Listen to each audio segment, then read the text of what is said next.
If you're trying to get full use out of AI and automation in your business, you really have to think about where you store your information. Let me explain. So many people online say Notion is a great knowledge base. And I've really tried to use this tool, and for some reason, I just cannot. And one of the really annoying parts is trying to export out all the information once everything's in there is such a pain. And that's not to say Notion's not good.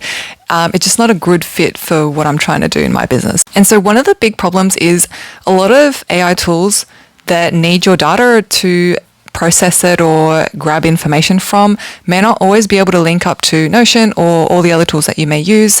And so having all your information scattered across lots of different tools is a major problem. So you'll see that when ChatGPT was able to connect up with a database, Google was the first one. And the same with chatbots when you wanted to connect it up with your knowledge base. And that's why now every single thing that I have in terms of resources, documents, stuff like that, that is all in my Google Drive, so that it is up and ready for when I need to connect it up with any other AI tool. And you can do some really cool stuff, really practical AI use cases.